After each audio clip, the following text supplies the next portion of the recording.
मित्रांनो, माझ्या एका मित्राने मला एक WhatsAppवरती व्हिडिओ शेअर केला आणि तो व्हिडिओ एका वारकरी संप्रदायातील महाराजांचा आहे.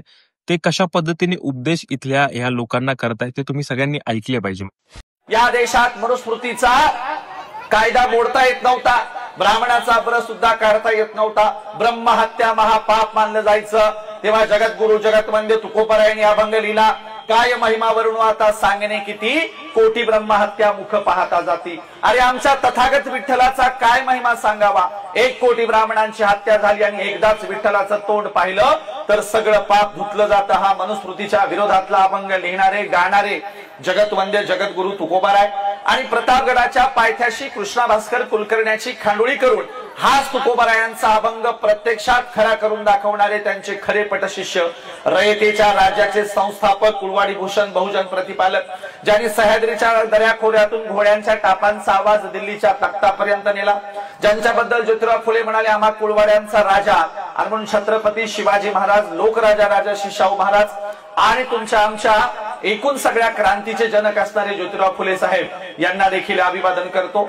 29 वर्ष घोड्यावर बसून राज्यकारभार करणाऱ्या लोकमाता अहिल्याबाई होळकर, त्यागमूर्ती रमाई भीमाई आणि राष्ट्रमाता राजमाता मासाहेब जिजाऊ यांनाही अभिवादन करतो.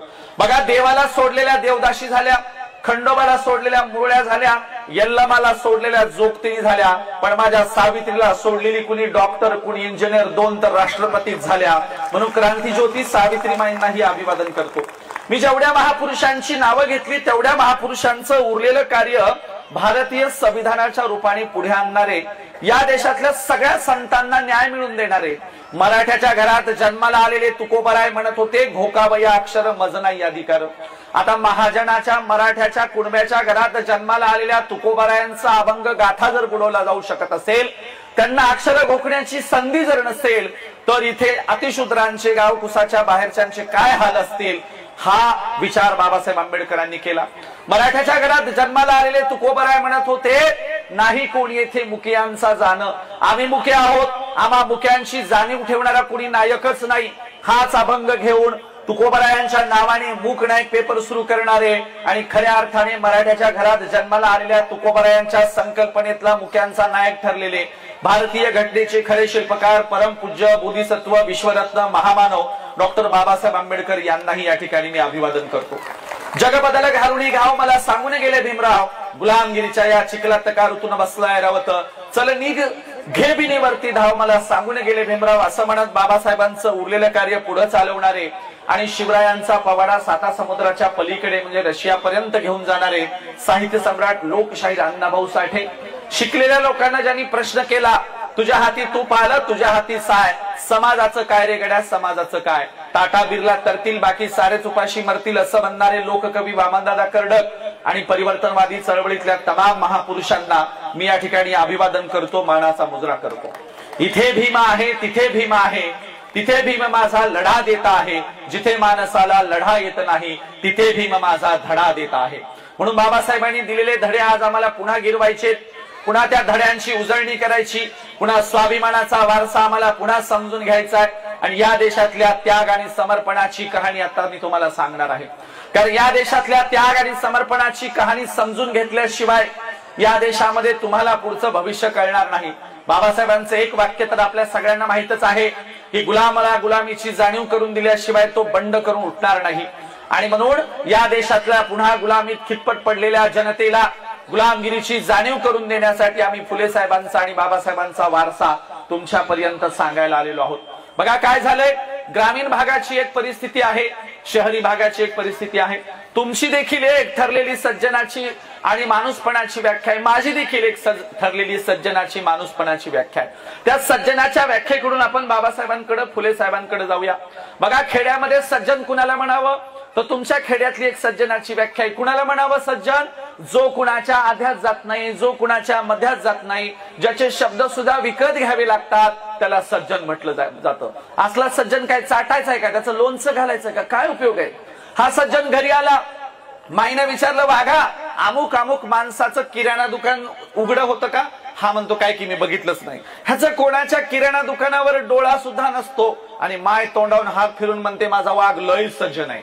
हा सज्जन घरी आला आणि माईने विचारलं, वागा अमुक अमुक माणसाची पिठाची गिरणी चालू होती का? हा म्हणला काय की मी ऐकलंच नाही. ह्याचं कोणाच्या गिरणीव कान देखील नसतो. आणि माय गावभर सांगते माझा वाघ लय सज्जन आहे.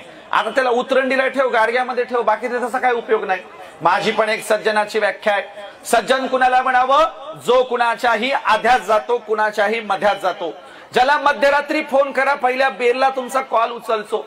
जो तिरडी उचलायला पुढे असतो, रक्तदान करायला पुढे असतो, भांडणं मिटवायला पुढे असतो, कुठल्याही कामात मदत करायला जो सगळ्यात पुढे असतो, त्याला सज्जन म्हटलं पाहिजे. आणि माझ्या सज्जनाच्या व्याख्येत फुले साहेब, बाबासाहेब आंबेडकर आणि सगळे महापुरुष बसतात.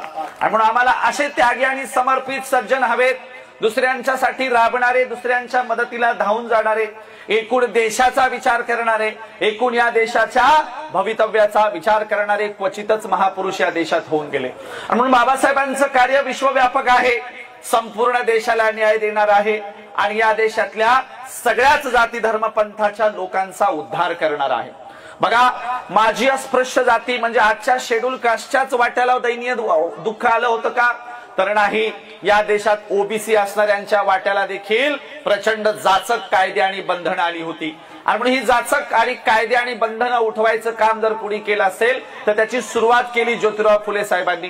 फुलेंनी पहिल्यांदा पुण्यामध्ये ब्राह्मणशाहीच्या विरोधात दंड थोपटलं आणि ज्योतिराव फुले म्हणाले, आमचा लढा शेठजी, भटजी, लाटजी विरुद्ध शूद्रातिशूद्र असा आहे. आणि म्हणून आम्ही शूद्रातिशूद्रांना एकत्रित करून या देशातल्या शेठजी, भटजी, लाटजींच्या विरोधात हा संघर्ष गतिमान करणार आहोत. ज्योतिराव फुले त्यांच्या वर्गमित्राच्या चौथीला असणाऱ्या सखाराम परांजपेच्या लग्नाला गेले होते. आता माळ्याच्या घरात जन्माला आलेल्या एका चांगल्या बिल्डर आणि एका चांगल्या कुटुंबातल्या पोराच्या वाट्याला जर अशी दयनीय अवस्था येत असेल तर अतिशूद्रांचे काय हाल असतील. ज्योतिराव फुले सखाराम परांजपे नावाच्या मित्राच्या लग्नाला गेले. रात्रीच्या वेळीचं लग्न आहे. अशा लग्नाच्या वरातीत ब्राह्मणांनी ज्योतिराव फुलेंना हकलून लावलं, त्यांचा अपमान केला, वरातीतून ढकलून लावलं आणि वरात पुढे निघून गेल्यावर ज्योतिराव फुले रस्त्यावर उभे राहिले. बाजूला एका झाडाच्या आडवं लपलेला अस्पृश्याचा पोरगा हसत पुढे आला आणि ज्योतिराव फुलेंकडे बघून हसायला लागला. फुले म्हणाले, तुला हसायला काय झालं? उलट तुला तर माझ्यामुळे झाडाच्या मागे लपावं लागलं. अरे मी किमान वरातीत तरी गेलो. तेव्हा अस्पृश्याचा पोरगा म्हणतो, ज्योतिराव आम्हाला कळतं तरी आमची अवकात काय? तुला तर तुझी अवकात सुद्धा कळत नाही, तुला हकलून लावलं. ज्योतिराव फुलेंच्या मनाला शब्द लागले. घरी वडिलांना जाऊन सांगितलं. वडिलांनी सांगितलं, नशीब पेशवाई नाही, नाहीतर तुझं मुंडकं उडवलं असतं. वडिलांनी फुलेंची बाजू घेऊन समोरच्या लोकांशी भांडायला येण्याऐवजी फुलेंना आज घरामध्ये रागवले. ज्योतिराव फुलेंनी तर्कबुद्धी जागृत केली, पुस्तकं वाचले, धर्मग्रंथ वाचले, अस्पृश्यता काय आहे समजून घेतली, जाती व्यवस्था काय आहे समजून घेतली. आणि या जाती व्यवस्थेतून लोकांना मुक्त करायचं असेल तर पहिल्यांदा विद्या दिली पाहिजे असं ज्योतिराव फुले म्हणाले. फुलेने अखंड लिहिला, विद्येविना मती गेली, मती विना गती गेली, गती विना नीती गेली, नीती विना वित्त गेले, वित्त विना शूद्र खचले. एवढे अनर्थ एका अविद्येनं केलं. आणि म्हणून ज्योतिराव फुलेंनी पहिल्यांदा शाळा काढायला सुरुवात केली. ज्योतिराव फुलेंनी अस्पृश्य वस्तीत सकाळी सकाळी जायचे. फुलेंना तात्यासाहेब म्हटलं जायचं. एकदा फुलेंनी एका अस्पृश्याचं लहान लेकरू आपल्या कडेवर उचलून घेतलं आणि फुले पळत आपल्या घराकडे निघाले. तेव्हा अस्पृश्य वस्तींमधले लोक म्हणाले, ओ तात्यासाहेब, आमचे लेकरं घेऊन कुठं चाललात? तेव्हा ज्योतिराव फुले म्हणाले, ही लेकरं मी माणूस बनवायला घेऊन चाललोय. तेव्हा त्या गल्लीतले लोक म्हणाले, मग आम्ही काय जनावर आहात का काय? तेव्हा ज्योतिराव फुले म्हणाले, अरे जनावर तरी तुमच्यापेक्षा चांगली आहेत.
त्यांनी दिलेल्या संविधानाच्या विरोधात या देशात कार्यक्रम चालू आहेत। बाबासाहेबांनी संविधानात आर्टिकल 15 दिलं होतं। काय दिलं होतं? या देशात जात धर्म पंथ वंश संप्रदाय लिंगभेद करता येणार नाही। आम्ही सगळे समान असू, कुणी लहान असणार नाही, कुणी मोठा असणार नाही, सगळे समान असतील, कायद्याच्या पुढे समान असतील, लोकशाही पुढे समान असतील। पण ठरलो का आम्ही समान? बिलकुल नाही। लातूर जिल्ह्यातल्या त्या उदगीर तालुक्यामध्ये मातंग समाजाची सरपंच महिला मंदिरात का गेली म्हणून महिलेला मारहाण करण्यात आली। विदर्भामध्ये आर्वीमध्ये 8 वर्षाचा मातंग समाजाचा पोरगा मंदिरात का गेला म्हणून भर दुपारच्या उन्हाळ्यामध्ये मे महिन्यात गरम स्टाईलच्या फरशीवर ऍसिड टाकून बसवण्यात आलं। लहान मुलाला शिक्षा सुनावण्यात आली। आजही या देशात जाती व्यवस्था आहे, अस्पृश्यता आहे, गैरबराबरी आहे, विषमता आहे, समता लागू होऊ शकलेली नाही। हे दुर्दैव या देशाचं। म्हणून आम्ही सांगतोय की या देशात समता लागू करायची असेल तर प्रत्येक नागरिकाने सतर्क झालं पाहिजे, जागृत झालं पाहिजे। विशेषतः आमच्या महिलांना सांगतोय, तुम्हाला या देशातली लोकशाही वाचवायची आहे, तुम्हालाच हा देश पुढे चालवायचा आहे, कारण आता माणसांकडच्या अपेक्षा संपलेल्या आहेत। आता या देशात स्त्रियांचे पक्ष उभे राहिले पाहिजे, स्त्रियांनी लीडरशिप केली पाहिजे, स्त्रियांनी चर्चा केली पाहिजे, स्त्रियांनी भाषणं केली पाहिजेत। म्हणून आमचा विश्वास आता महिलांवर उरलाय। म्हणून महिलांनो जरा जागृत व्हा, आपापसातले हेवे दावे सोडा, भांडणं तंटे सोडा। एका खेड्यातल्या एका म्हातारीचा किस्सा सांगतो बघा। एका गावात एक म्हातारी होती, तिला भांडायची लय सवय। अख्ख्या गावाला भांडून बुरबुडा आणला, पण नेमकं तिच्या नातवाचं लग्न होतं। नातू म्हणाला लग्नाला सगळ्यांना घ्या, पण या डंगरीला घ्यायचं नाही। घरचे म्हणले का नाही घ्यायचं? ते नातू म्हणला लोकांच्या गावी हिनं भांडण काढलं तर काय करावं? मग घरचे म्हणले आम्ही तिला समजून सांगू, ती काही तसं करणार नाही। नवरदेव हळदीला गेला, म्हातारीला आदल्या दिवशी सगळ्यांनी समजून सांगितलं, आजी लोकांच्या गावी भांडण काढू नये बरं का, गपचिप लग्नाला जायचं, अक्षता टाकायचं आणि गपचिप यायचं, भांडण काढायचं नाही। म्हातारी म्हणली हो। लग्न मंडपात नेलं, म्हातारीला खाली बसता येईना, नवरदेव नवरीच्या स्टेजच्या बाजूला खुर्ची टाकून दिली, खुर्चीवर म्हातारी बसली आणि लग्न लागलं। लग्न लागल्यावर सगळे वराडी जेवायला बसले। नवरदेव नवरीनं स्टेजवर पाहुण्यांना फोटो काढायला बोलायला सुरुवात केली। नवरदेवाच्या आत्या आल्या, चुलत्या आल्या, मामे आल्या, नवरीच्या आत्या आल्या, चुलत्या आल्या, मामे आल्या, सगळ्या महिलांचे फोटो काढून झाले। म्हातारीला वाटलं माझा नंबर येत नाही काय की, मला कोणी बोलवच ना। मग आता लक्ष वेधून घेण्यासाठी काय करावं? लग्न मंडपातून एक कुत्री गेली, म्हातारीनं कुत्रीलाच अशा शिव्या द्यायला सुरुवात केली, विचारूच नका। कुत्रीलाच भांडायला लागली म्हातारी। जेवणारे लोक म्हणायला लागली कुणाची म्हातारी बाबा, काय शिव्या द्यायला लागली? नवरदेवाला आला राग। नवरदेव म्हणला ही डंगरी काही चचना म्हणला। आता चचना हा शब्द बीड जिल्ह्यातला आहे, चचना म्हणजे मरणा खपना। नवरदेव म्हणला ही डंगरी काही चचना। म्हातारीनं ऐकलं, म्हणली बापू तू काय म्हणलास? नवरदेवाला वाटलं आता चचना शब्दाचा खरा अर्थ सांगाव तर आपलं काही खरं नाही। मग नवरदेव म्हणला अगं आजी चचना म्हणजे जेवणास, तू जेवली नाहीस का? आणि जेवून घे बरं। आता म्हातारीला चचना शब्दाचा खराच अर्थ माहित नव्हता का? माहित होता। मग म्हातारीला हुशार, म्हातारी म्हणली मपलं काय बापा, अगोदर नवरदेव नवरी चचल, मग नवरदेव नवरीचे मायबाप चचतील, मग सगळं वऱ्हाड चचल, मग सगळं गणगोत चचल, मग सगळं गाव चचल। मपलं काय, मी चचली तर चचल, नाही तर तशीच पचल म्हणली। असा कार्यक्रम आपल्या महिला मंडळाचा। आणि म्हणून आपण आता संपूर्ण इतिहास समजून घेतला पाहिजे। या देशाचा इतिहास बाबासाहेब आंबेडकरांनी एक पुस्तक लिहून सांगितला, कुठला? क्रांती आणि प्रतिक्रांती या देशाचा इतिहास आहे। जेव्हा केव्हा आमची छोटीशी क्रांती होते तेव्हा त्यांची पुन्हा प्रतिक्रांती होते। तथागत बुद्धाच्या विचारधारेवर सम्राट अशोकाचं राज्य चालत असताना पुष्यमित्र शुंग नावाच्या ब्राह्मणाने सम्राट अशोकाच्या नातवाची बृहद्रथाची हत्या केली आणि या देशात प्रतिक्रांती झाली। ब्राह्मणवादी धर्मग्रंथांची निर्मिती झाली।